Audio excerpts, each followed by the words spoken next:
बाकी तो सिर्फ बोल रहे हैं। ये तो साक्षात स्वरूप हैं, जिनकी पार्टी का नाम ही है मुसलमानों की एकता के लिए समर्पित। तो बाकियों के लिए तो मुसलमान साया है, साया की तरह पीछे चलते रहो। इनके लिए तो रूह है, अंदर तक पैबस। मैं अगर आपको याद दिलाना चाहूं कि जिन्ना का विषय कौन लाया, अखिलेश यादव जी। अयोध्या राइजिंग किताब कौन लिख रहा है, सलमान खुर्शीद जी। इसके अलावा समाजवादी पार्टी के एक जिला अध्यक्ष महोदय कहते हैं कि अगर हमारी सरकार आ गई तो मुस्लिमों के पेशाब से चिराग जलवाऊंगा। ये कौन कह रहा है, सपा के बिजनौर के जिला अध्यक्ष। हमारे जहन में बाबरी मस्जिद है, ये कौन कह रहे हैं, सिर्फ ओवैसी नहीं कह रहे हैं, शफीकुर रहमान बर्क भी कह रहे हैं। और तो और जयपुर में जाके रैली करते हैं महंगाई पे और भाषण देते हैं राहुल गांधी जी हिंदू और हिंदुत्व पे। फिर आरोप हमारे ऊपर है कि हम मुद्दा ला रहे हैं। जनाब ऐसा है कि यूपी में सब चुनाव अलग अलग कारणों से लड़ रहे हैं। समाजवादी पार्टी जिसकी की जमीन खिसक रही है, उसे अपनी खिसकती हुई जमीन बचानी है। बहुजन समाज पार्टी की जमीन चली गई है, उसे अपनी जमीन तलाशनी है। कांग्रेस पार्टी को सिर्फ अपनी उपस्थिति दर्ज करानी है।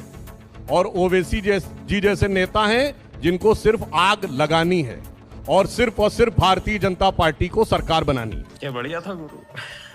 ठीक है, बार बार इस बात को कह रहे हैं कि उत्तर प्रदेश का चुनाव है, राजनीतिक दल के हिस्से से आप कहीं भी जा सकते हैं, चुनाव लड़ सकते हैं। लेकिन जो बयान आ रहे हैं वो बयान से लोग बहुत परेशान हैं और उन्होंने बयान की एक लंबी फेरिस्त भी आपने। मेरा बयान तो कुछ नहीं बताया अभी, पूछ लीजिए हमारा कौन सा बयान है। अयोध्या वाला बयान की अरे इन्होंने तो बाबरी मस्जिद के बारे में क्या क्या नहीं बोला है। और एक और बात बताऊं, बड़ी मजेदार बात क्या है, बाकी तो सिर्फ बोल रहे हैं, ये तो साक्षात स्वरूप हैं।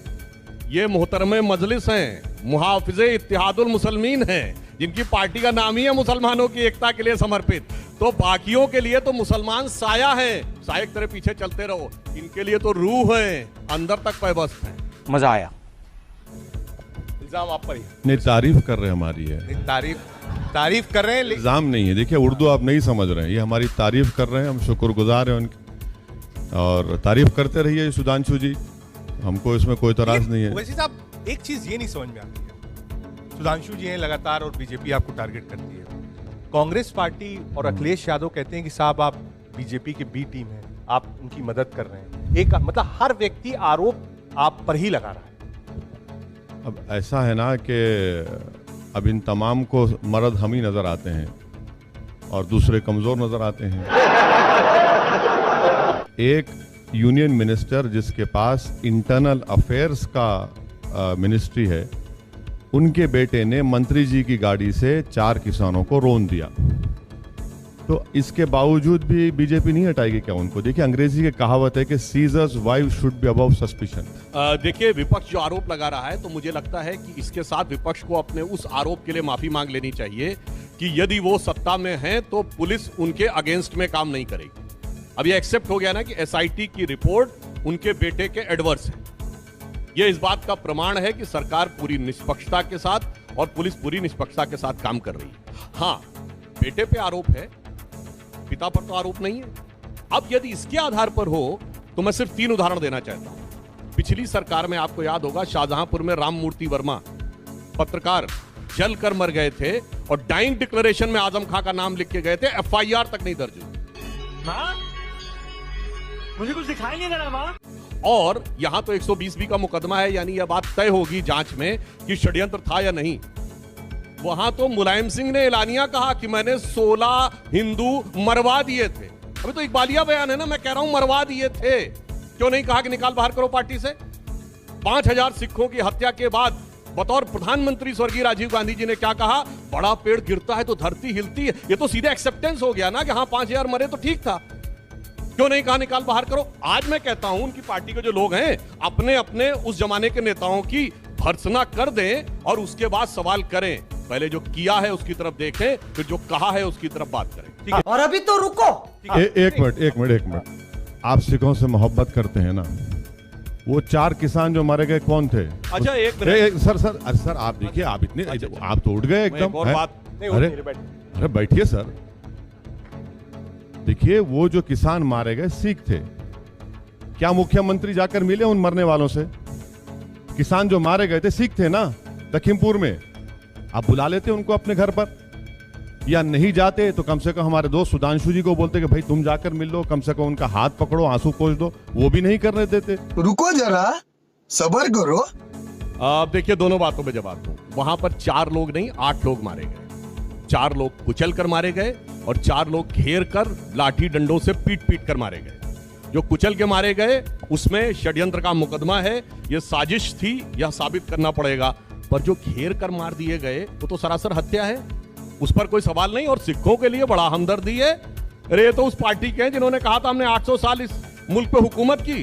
गुरु तेग बहादुर सिंह का सर कलम करने वाले, गुरु गोविंद सिंह जी के बच्चों को चुनवाने वाले, बंदा वीर बहादुर के शरीर के टुकड़े करने वाले, वो कहते हैं वो हमारी हुकूमत थी। और आज ये देखिए सत्ता की बलिहारी देखिए, कुर्सी की लाचारी देखिए कि कह रहे हैं सिखों के हमदर्द बन रहे हैं भाई। एक मिनट, नहीं, मेरा ताल्लुक उन लोगों से है, एक मुसलमान ने गुरु के 2 बेटों को बचाया था, मेरा ताल्लुक उस मुसलमान से, इन बादशाहों से नहीं है सर। अच्छा, तो आप ये कहते हैं कि आपके ही पार्टी के नेता और आपके भाई जिन्होंने कहा था मैंने 800 साल इस देश पे हुकूमत की, आप उस बयान को गलत कहते हैं या उसके लिए क्या कार्रवाई की थी? नहीं देखिए, मुगलों की हुकूमत थी, आप इनकार करेंगे क्या?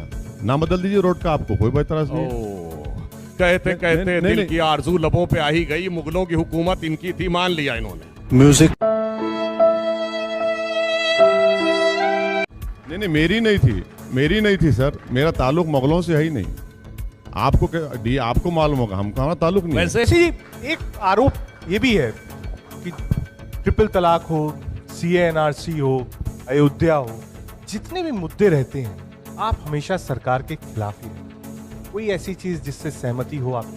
नहीं कि जरूरी है क्या? बादशाहत है, मोदी बादशाह सलामत तो नहीं है ना कि अगर मैं उनसे वफा नहीं करूंगा तो मुझे दीवार में चुनवा दिया जाएगा। जमहूरियत है, भारत में आज हैं कल नहीं रहेंगे, हम भी नहीं रहेंगे, ये भी नहीं रहेंगे। ये वफा की बात आप क्यों कर रहे हो? वफा की बात अपनी बीवी से करिए, अपनी महबूबा से करिए, वजीर आजम से क्यों मैं वफा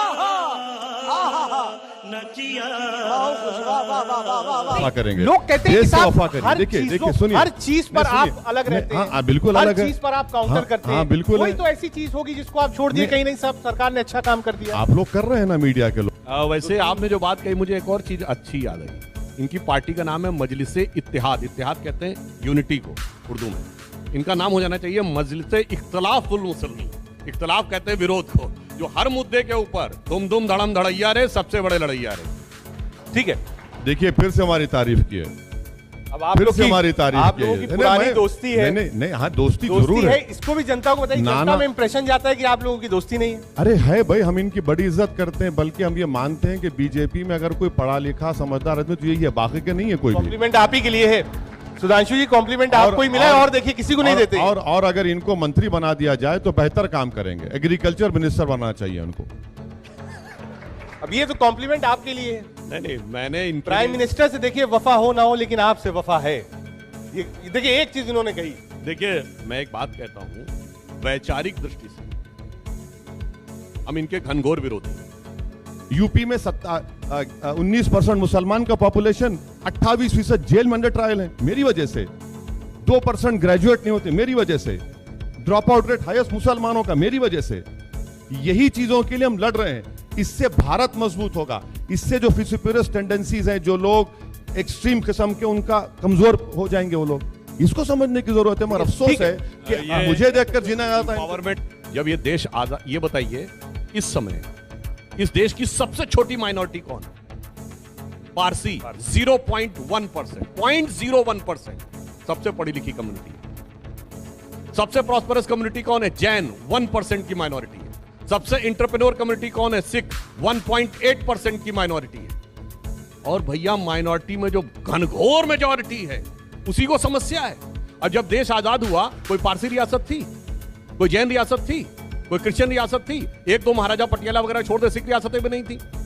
और वो तो आज इतना आगे हैं, इंपावरमेंट है उनका। और जिनकी लाइन लगा के थी कि पटौदी के नवाब, लखनऊ के नवाब, भोपाल के नवाब, हैदराबाद के निजाम, जूनागढ़ के नवाब, वो आज कहते हैं कि साहब हम मजलूम हो गए, हम पीछे रह गए।